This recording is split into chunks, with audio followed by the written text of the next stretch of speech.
Online class में आपका बहुत बहुत स्वागत है। एक बार फिर से हम लोग ने पिछली वीडियो में सेल वॉल के बारे में हमने डिस्कस किया था। आज हम लोग पढ़ने जा रहे हैं अपना अगला टॉपिक, और वो है प्लाज्मा मेम्ब्रेन या प्लाज्मा झिल्ली, या इसको कोशिका कला भी कहते हैं।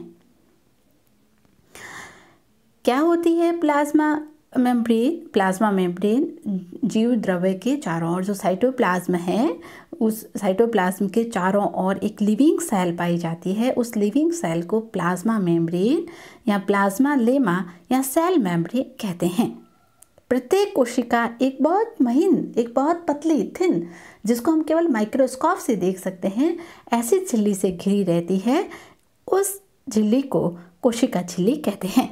कोशिका झिल्ली के अंदर जो द्रव्य पाया जाता है उसको कोशिका द्रव्य कहते हैं, और इस कोशिका द्रव्य को बाहरी वातावरण से पृथक रखने का काम प्लाज्मा लेमा द्वारा या प्लाज्मा झिल्ली द्वारा किया जाता है। सबसे पहले सी नेगेली और सी क्रेमर ने 1855 में इस कोशिका झिल्ली को कोशिका कला नाम दिया था, और जीव द्रव्य कला नाम J.Q. प्लाव द्वारा 1931 में दिया गया है। ये क्वेश्चन एग्जाम में पूछते हैं कि जीव द्रव्य कला किसने नाम दिया, तो J.Q. प्लाव 1931 में इसका नाम दिया था। इसकी टोटल जो प्लाज्मा कला की जो मोटाई होती है वो 75 एंगस्ट्रॉन तक होती है। अलग अलग कोशिका, अलग अलग जो ऑर्गेनिज्म होंगे उनके अंदर इसकी मोटाई अलग अलग हो सकती है। ये सिलेक्टिव प्रेमेबल है। सिलेक्टिव मीन्स ये केवल सिलेक्टिव पदार्थों को अंदर आने देती है।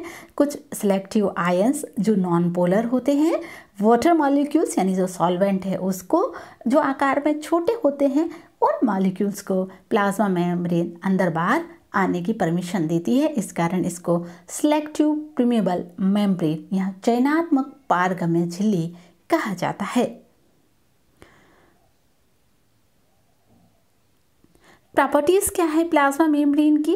प्लाज्मा मेम्ब्रेन लिपोप्रोटीन मीन्स दो शब्द है लिपोप्रोटीन में।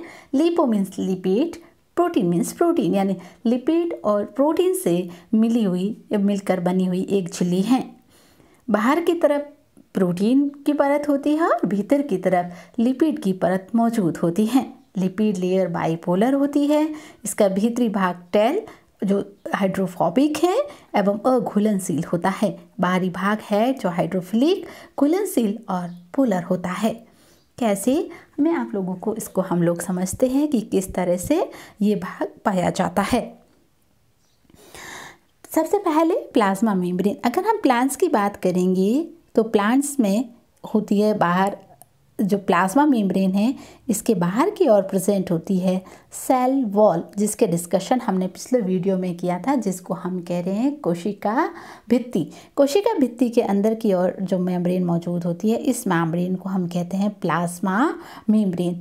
प्लाज्मा मेम्ब्रेन की मोटाई, इसकी जो मोटाई है लगभग 75 एंगस्ट्रॉन होती है।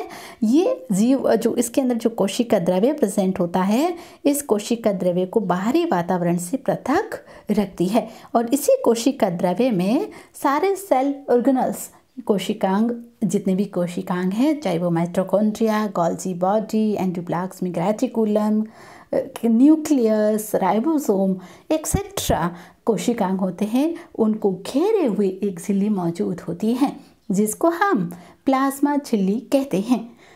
ये प्लाज्मा झिल्ली जो होगी वो एक प्रोटेक्टिव लेयर है इन सब कोशिकांगों की।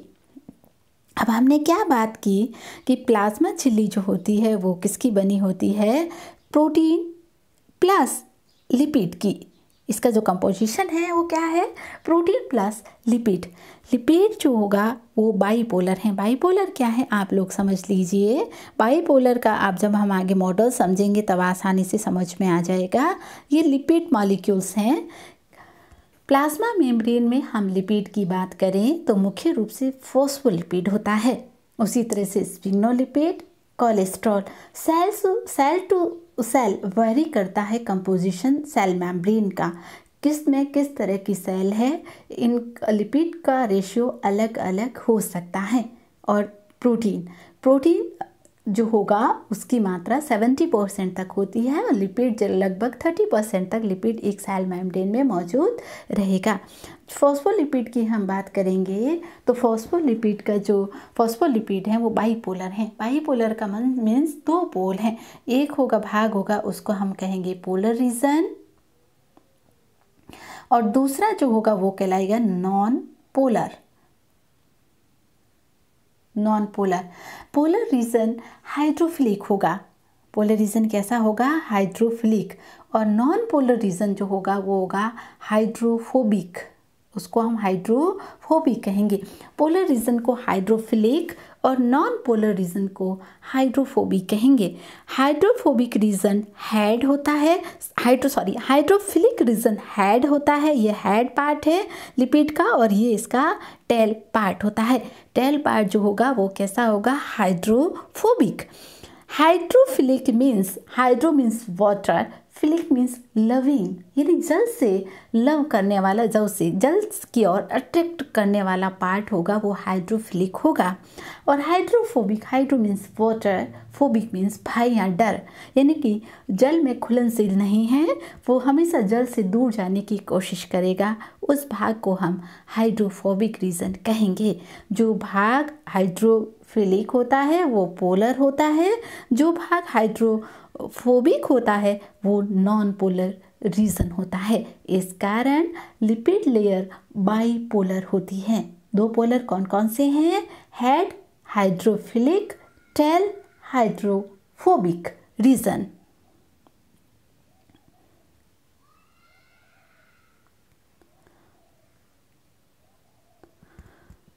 ये इसकी जो अगला करेक्टरिस्टिक फीचर है वह है ये प्रोटीन के विभेदन विवरण के कारण असीमित कला है। असिमेट्रिक क्यों कहा जाता है इसको? असिमेट्रिक इसीलिए कहा जाता है इस लेयर को असिमेट्रिक हम लोग इसलिए कहेंगे इसको क्योंकि जो प्रोटीन जो होगा वो सिमेट्री में नहीं होगा। अब प्रोटीन, कई बार प्रोटीन जो होता है वो बीटा ग्लोबल प्रोटीन है, कई बार ग्लोबल प्रोटीन है। प्रोटीन के भी कई प्रकार होते हैं, तो वो अलग अलग तरह के प्रोटीन की उपस्थिति के कारण इसको असिमेट्रिक सेल वॉल, असिमेट्रिक होती है सेल मेम्ब्रेन। इसके प्रमुख घटक फॉस्फोलिपिड और प्रोटीन है, मैंने आप लोगों को बता ही दिया। ये प्लाज्मा कला कोशिका द्रव्य के अंदर की और सूक्ष्म वो जो माइक्रोविलाई छोटे छोटे इस तरह के वो स्ट्रक्चर होते हैं जिनको हम माइक्रोविलाई कहते हैं, उनसे ये एंडोप्लाज्म इस तरह से फिंगर लाइक प्रोजेक्शन होते हैं जिनको माइक्रोविलाई कहते हैं, जो एंडोप्लाज्मिक रेटिकुलम से जुड़ी हुई रहती है। प्लाज्मा कला का पृष्ठ तनाव कम होता है, सरफेस टेंशन बहुत कम होता है, इसमें विद्युत प्रतिरोधी करैक्टर पाया जाता है क्योंकि ये जल के लिए पारगम्य होती है और विलय के प्रति ये चयनात्मक पारगम्यता प्रदर्शित करती है। चयनात्मक पारगम्यता का मतलब है सिलेक्टिव प्रीमेबल, ये केवल चयनित पदार्थों को अंदर आने देती है। ये केवल चयनित पदार्थ मीन्स ये होगा, इसका मतलब ये है, चयनित पदार्थों का जो मतलब होता है वो ये, इसका मतलब ये है कि ये केवल चयनित जो मॉलिक्यूल्स हैं, चाहे वो वाटर मॉलिक्यूल्स हैं, चाहे वो आयंस हैं या अदर मॉलिक्यूल्स हैं, उन चयनित मॉलिक्यूल्स को ही क्या करती है? अंदर आने देती है। इसलिए इसके सिलेक्टिव प्रीमिएबल मेम्ब्रेन कहते हैं। पदार्थों को अंदर और बाहर, कुछ सिलेक्टिव पदार्थों को अंदर रहने देगी और कुछ सिलेक्टिव पदार्थों को बाहर जाने देगी। इस कारण इसको हम लोग सिलेक्टिव प्रीमेबल मेम्ब्रेन कहते हैं। चयनात्मक पारगम्य झिल्ली इसको कहा जाता है।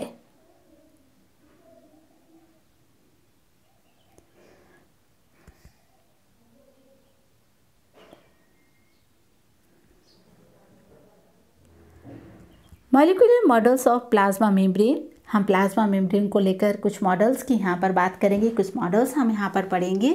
सबसे पहले गार्टन एंड ग्रेंडल्स ने बायोमोलिकुलर लिपिड लीफलेट मॉडल प्रस्तुत किया है।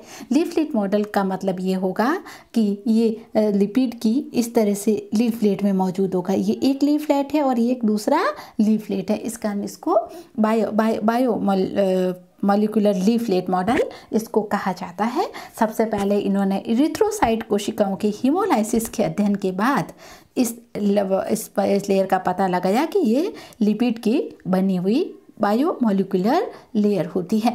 लेकिन चूंकि बाद में ये अस्पष्ट सिद्धांत होने के कारण इसको मान्यता नहीं मिली है। लैमिनर थ्योरी लिपोप्रोटीन मॉडल, ये फ्लूइड मोज़ेक मॉडल के बाद सबसे मान्य मॉडल माना गया है। डेविसन और डैनियल नामक वैज्ञानिकों ने 1935 में इस मॉडल को प्रस्तुत किया है। इस मॉडल को लिपोप्रोटीन सैंडविच मॉडल भी कहा जाता है। सैंडविच मॉडल इसीलिए कहा जाता है क्योंकि दो प्रोटीन लेयर के बीच में लिपिड की लेयर मौजूद होती है। बाहर की तरफ प्रोटीन, इधर अंदर की तरफ प्रोटीन, और बीच में क्या प्रेजेंट है, ये प्रोटीन है, ये भी प्रोटीन है, और बीच में लिपिड लेयर प्रेजेंट होने के कारण इसको सैंडविच मॉडल भी कहते हैं। ये सैंडविच मॉडल के नाम से जाना जाता है। प्रोटीन के बीच में लिपिड की मौजूदगी होने के कारण ये सैंडविच मॉडल कहलाता है।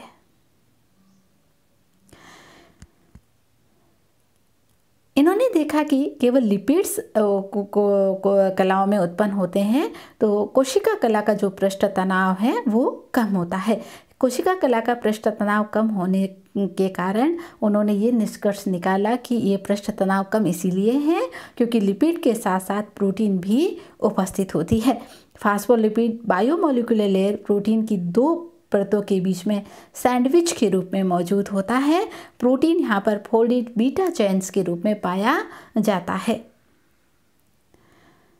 फास्फोलिपिड की दोनों परतों के नॉन पोलर हाइड्रोफोबिक एंड्स एक दूसरे की उन्मुख होते हैं, जबकि जल स्नेह शीर्ष पूंछ अणुओं से विद्युत बलों द्वारा जुड़े रहते हैं। यह अभिक्रिया पोलर लिपिड और प्रोटीन के अमीनो अम्ल की आवेशित पार्श्व श्रृंखला के मध्य हाइड्रोजन बॉन्ड के कारण होती है। कला के आउटर और इनर दोनों सतहों में पोर पाए जाते हैं। इन पोर में प्रोटीन जो पोर होते हैं जिसके अंदर और बाहर के अणुओं के बीच में आवागमन बना रहता है। यह आवागमन छोटे आयन और जल के अणुओं में सहायक होता है। डैनियल और डेविसन का जो मॉडल है वो ये मॉडल रिप्रेजेंट कर रहा है कि यहाँ पर बाहर की तरफ ये प्रोटीन कोड है इधर, और इधर बीच में ये लिपिड की बाई लेयर पाई जाती है। ये वाला भाग इसका क्या कहलाएगा, पोलर है, और टेल वाला हिस्सा क्या कहलाएगा, नॉन पोलर भाग कहेगा। पोलर भाग जो होगा मैंने आपको बता ही दिया, ये हाइड्रोफिलिक होगा, और नॉन पोलर भाग होगा वो क्या होगा, हाइड्रोफोबिक होगा। तो बाहर का जो भाग होगा वो हाइड्रोफिलिक रीजन बनेगा, अंदर का जो पार्ट है वो कैसा होगा, हाइड्रोफोबिक होगा। और इसके बीच में जो हाइड्रोफोबिक और जो लिपिड लेयर होती है, बीच में छोटे छोटे पोर मौजूद होते हैं, पोलर पोर कहते हैं इनको, और इन्हीं पोर्स के माध्यम से छोटे आयन और वाटर मॉलिक्यूल्स का आवागमन होता है। इसके कारण ही छोटे आयंस और वाटर मॉलिक्यूल्स का आवागमन पाया जाता है।